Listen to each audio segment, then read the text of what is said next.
Une fois n'est pas coutume, nous allons évoquer le jeu de rôle aujourd'hui avec Frédéric Dorn. Bonjour Frédéric. Bonjour Xavier. On s'était déjà rencontrés lors du Comic-Con pour parler d'un livre que tu avais écrit, un livre dont vous êtes le héros, un escape book plutôt, chez 404 éditions. Tout à fait, oui. Cette Prisonnier fois, des morts. et cette fois, on va parler de JDR Édition. Qu'est-ce que c'est que JDR Édition ? Alors JDR Édition, c'est une maison d'édition vers laquelle j'ai participé dès le début puisque je suis l'un des cofondateurs. Et c'est une maison d'édition qui est spécialisée exclusivement dans le jeu de rôle. Et ce qu'il y a de particulier chez JDR Édition, c'est que vous proposez particulier non, puisque vous proposez des jeux de rôle, mais vous ne vous arrêtez pas juste à un genre de jeu de rôle, vous vous attelez à proposer vraiment plein de genres. Il y a du futuriste, il y a du steampunk, il y a bien sûr du médiéval fantastique, et il y a plein d'autres choses. Oui, tout à fait. En fait, notre ligne de rédactionnelle est relativement simple. Il s'agit des jeux auxquels on aimerait jouer mais qu'on ne trouve pas sur le marché. Et c'est pour ça que lorsqu'on vient nous proposer un jeu, l'originalité va primer surtout. Et c'est même des jeux de rôle auxquels vous participez. Par exemple, le dernier, Omeka, vous êtes à l'origine de ce jeu de rôle. Oui, tout à fait. Donc je suis également un des auteurs pour JDR Édition et Omeka, donc le jeu qui sort ces jours-ci, je suis en co-auteur avec Gabriel Glachant. On peut détailler un petit peu les jeux de rôle que vous proposez. Il y a un jeu de rôle un peu, on va dire, original, qui est Steam Shadow. Il n'y a pas beaucoup de jeux de rôle qui proposent de jouer du steampunk. Non, il y en a assez peu sur le marché. On en compte 3 si on remonte sur les 25 dernières années, c'est-à-dire c'est vraiment pas grand-chose. Et Steam Shadows lui propose donc de jouer donc du steampunk. Donc le steampunk, pour ceux qui ne connaissent pas exactement le terme, c'est l'univers utopique à la Jules Verne avec des machines à vapeur, parfois miniaturisées, des costumes d'aviateurs, ce genre de choses. Et ça va mélanger également un petit peu de surnaturel dans Steam Shadows, d'où le titre il rassemble les deux termes. On va lutter avec des machines à vapeur contre certaines entités surnaturelles. Il y a un autre jeu de rôle qui est original, c'est Aventuri. L'originalité, c'est que c'est un jeu de rôle qui donne, on va dire, l'envie d'essayer des jeux de rôle. Pour débuter dans le jeu de rôle, Aventuri, c'est, on va dire, c'est ce qu'il faut. Alors voilà, c'est ça, c'est le concept, c'est-à-dire que le jeu de rôle, en général, les joueurs de jeux de rôle commencent à 2 grands âges charnières. Soit lorsqu'ils sont étudiants, aux alentours de 18-19 ans, soit quand ils sont adolescents, voire préadolescents, aux alentours de 10-11 ans. Et avec le vieillissement de la population rôliste, puisque on va pas se le cacher, le jeu de rôle existe depuis 43 ans maintenant, donc les premiers rôlistes sont largement en âge d'avoir des enfants, la transmission du jeu de rôle n'a jamais été aussi importante. Et on a découvert que, bizarrement, à l'heure actuelle, il n'y avait aucun jeu de rôle qui permettait de transmettre la passion du jeu de rôle dans la tranche d'âge des 9-12 ans. Et Aventuri s'y attelle tout à fait, puisque l'origine, c'est une anecdote, l'origine du jeu, c'est que mon neveu et ma nièce, qui avaient à l'époque 9 et 11 ans, m'ont demandé un jour de leur présenter ce que je faisais comme métier. Donc je leur ai expliqué un petit peu, en tant qu'auteur et éditeur, et puis ils m'ont dit on voudrait essayer. Et voilà, et je me suis retrouvé au pied du mur à faire jouer à des enfants ou des préadolescents du jeu de rôle. Et donc c'est là que tout a commencé pour l'histoire d'Aventuri. Et c'est là qu'on s'aperçoit que c'est pas si facile que ça de faire débuter des enfants dans le jeu de rôle. Eh bien, c'est assez différent de ce qu'on pourrait imaginer, et surtout, on a beaucoup de clichés en tête. C'est-à-dire qu'on aurait plutôt tendance à vouloir simplifier les scénarios, à vouloir édulcorer le côté négatif des histoires, alors qu'en fait, pas du tout. Ils adorent vivre exactement les mêmes aventures que les adultes, voire même parfois un peu plus violentes, voire même un peu plus noires, parce qu'ils sont en train de découvrir tous ces aspects-là. Un autre jeu de rôle qui est un peu à part, c'est le jeu Friday Night Zombie. Alors là, tout est dit dans le titre, il y a du zombie, mais il y a aussi de l'humour. Voilà, c'est ça. Alors Friday Night Zombie, absolument tout est dans le titre, c'est-à-dire que c'est le zombie du vendredi soir.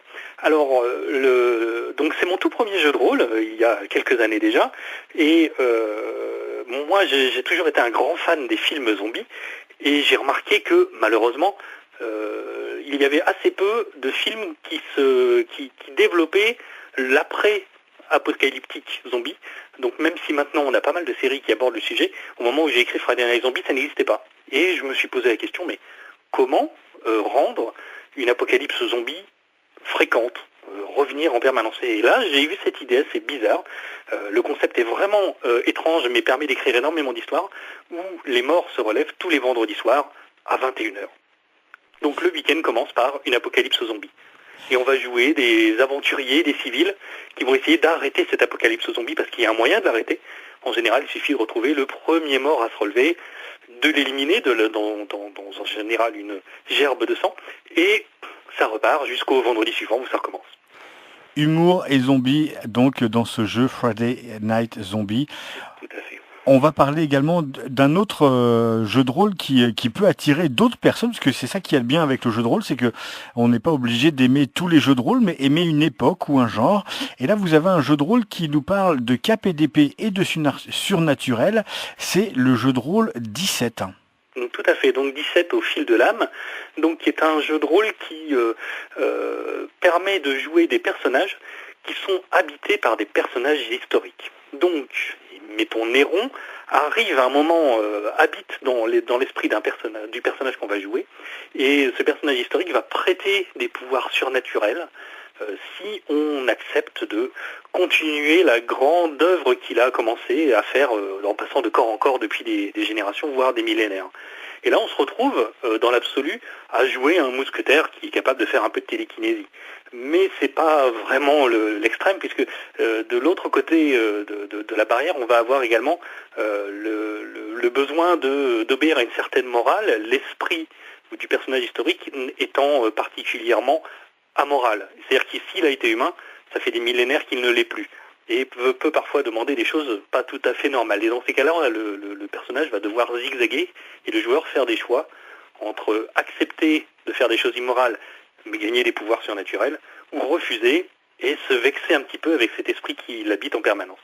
Et chaque personnage autour de la table est habité de cette même manière, avec des esprits différents, et ces esprits ont un lourd passé, parfois un lourd passé commun, parfois ils se détestent, et ça fait vraiment énormément d'histoires, ça crée spontanément énormément d'histoires, avant même d'avoir le scénario classique du monde du jeu de rôle, qui lui n'a pas forcément de rapport avec les esprits, qui peut être une histoire de voleurs de grands chemins par exemple. Alors là, on a tout compris, le jeu de rôle, ça nous fait travailler notre imagination, on voyage entre les époques, on peut faire plein de choses, on peut faire même ce qu'on veut, hein, c'est le principe du jeu de rôle. Je m'adresse surtout aux gens qui n'auraient jamais essayé le jeu de rôle.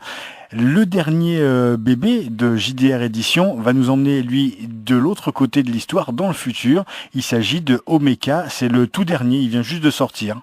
Voilà, tout à fait. Donc Omeka, c'est un mélange qui marche très très bien entre les énormes marcheurs, les énormes robots donc qu'on a baptisés Mecha et qui sont assez connus sous le nom de mech en anglais.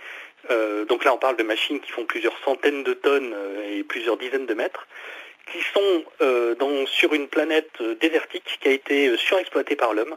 Et les fonds des mers asséchés sont les seuls endroits où les mechas peuvent vraiment s'aventurer. Et c'est même les seules machines, les mechas, qui peuvent s'aventurer le plus loin possible à la recherche de vestiges technologiques.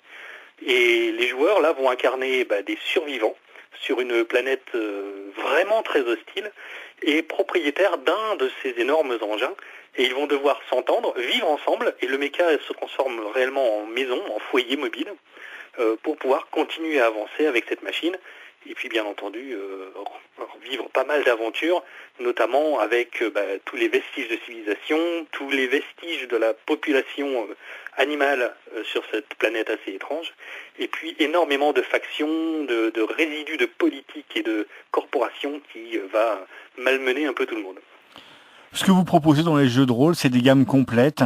Sur le site de JDR Édition, le jdredition.com, on retrouve non seulement les livres de règles, mais on retrouve aussi des paravents, on retrouve déjà des aventures, on retrouve des suppléments. Ça veut dire que le joueur, dès le début, va être confronté à du matériel qu'il va pouvoir exploiter largement. Oui, tout à fait. L'idée, c'est que le joueur débutant ou le joueur qui n'a pas le temps de préparer, on va pouvoir lui proposer absolument tout ce qui est nécessaire pour pouvoir jouer sans avoir à perdre pas mal de temps à écrire des scénarios. Puisque là où la force du jeu de rôle, c'est qu'à partir du moment où on a un livre de base dans l'absolu, on n'a besoin de rien d'autre puisque toutes les histoires, c'est le maître de jeu qui va les écrire.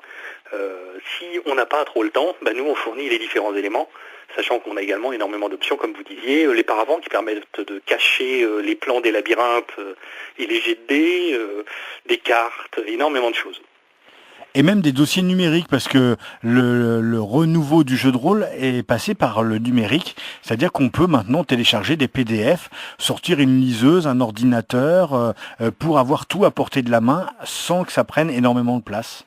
Et même au-delà de ça, puisque tous nos jeux sont fournis avec un code privé qui permet d'accéder sur une section sécurisée de notre site web, afin de pouvoir télécharger tous les éléments qui vont servir autour de la table et qu'on doit pouvoir accéder facilement et qu'on doit pouvoir imprimer.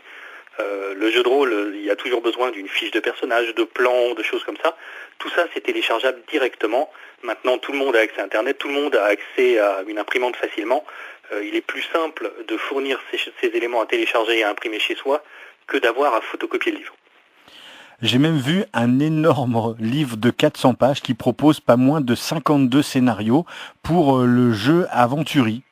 Alors tout à fait, donc c'est un recueil de scénarios, donc juste des aventures, juste des histoires, 52. On a fait ce choix histoire d'avoir cette accroche d'où si on joue une fois par semaine, il y en a pour un an. Donc des scénarios qui sont pour les univers médiévaux fantastiques. Donc là, on va parler des univers de Conan, on va parler des univers de Donjons et Dragons, mais il y a également énormément d'autres jeux qui s'intéressent à cet univers-là en particulier. Et ces scénarios sont compatibles avec la gamme Aventurée, bien sûr, mais également via un petit système de table interne à tous les jeux de rôle médiévaux fantastiques. Donc c'est un énorme recueil, c'est une énorme bible d'idées de jeux, avec plein de conseils et d'astuces. Et comme tous les scénarios ont été testés, joués et rejoués, il y a également plein de solutions pour contourner les aléas du monde du jeu de rôle, comme des personnages non joueurs de remplacement si les joueurs les éliminent un peu trop vite, des conseils d'animation, énormément de choses. Alors si, avec cette interview, vous avez eu envie de tout savoir sur JDR Édition, il y a un site JDR Édition, jdredition.com avec un S à édition tout attaché. Ce qu'on peut aussi conseiller aux gens, c'est d'aller vous retrouver sur des salons parce que vous faites énormément de salons. J'ai l'impression même qu'il y a de plus en plus de salons et que le jeu de rôle ne s'est jamais aussi bien porté. Alors, effectivement, nous sommes souvent en présence en salon, tout simplement parce qu'on aime bien rencontrer nos joueurs, notre public. Et c'est vrai qu'il y a de plus en plus de présence du jeu de rôle sur les salons du monde littéraire jusqu'au monde du jeu, puisque le jeu de rôle, avec ce recul de plusieurs dizaines d'années, a servi à former énormément de gens qui travaillent dans tout le monde de l'imaginaire. Et la culture geek, qui gagne de plus en plus de terrain, entraîne avec elle le jeu de rôle. Donc on nous trouve souvent un peu partout. À partir du moment où il y a des livres ou ce genre de choses, en général, le jeu de rôle n'est jamais bien loin. Et c'est un stand que je recommande particulièrement car on ne va pas y trouver que du jeu de rôle. On va y retrouver aussi tout ce qui tourne un peu autour du jeu de rôle, des dés, des ustensiles, des déguisements. Tout à fait, oui. Nous proposons nos produits dérivés qui permettent d'augmenter un petit peu l'intégration et l'immersion dans l'univers. Par exemple, pour le monde du steampunk, l'accessoire indispensable, c'est les paires de lunettes de soudeur ou de lunettes d'aviateur. Et effectivement, nous les proposons sur les stands. Nous proposons également les dés, puisque nous avons beaucoup de joueurs débutants qui viennent découvrir le jeu avec Aventurée. Et il faut toujours ces dés un peu bizarres, qui ont des faces assez étranges, des dés à 12 faces, des dés à 20 faces, mais qui sont indispensables à tous les jeux de rôle. Frédéric, merci pour cette présentation de JDR Édition. On invite bien sûr les gens à se rendre sur le site pour retrouver tous les jeux de rôle dont on a parlé, que ce soit Steam Shadows, Aventuri ou le dernier Omeka. Il suffit d'aller sur JDR Édition avec un S.com. Il y a aussi une page Facebook et puis vous êtes assez, on va dire, actif sur les réseaux sociaux avec JDR Édition et vous-même avec tout ce que vous proposez puisque vous avez plusieurs, on va dire, facettes et plusieurs flèches à votre arc. Oui, puisque je ne m'arrête pas au jeu de rôle. Puis comme vous parliez tout à l'heure du livre Prisonnier des morts, donc le livre dont vous êtes le héros, qui est un livre qui est approchant du jeu de rôle mais sans lettres. Et puis j'ai également plusieurs autres projets en cours dans le jeu vidéo ou le jeu de société. Merci Frédéric et très bonne continuation à JDR Édition. Merci beaucoup Xavier.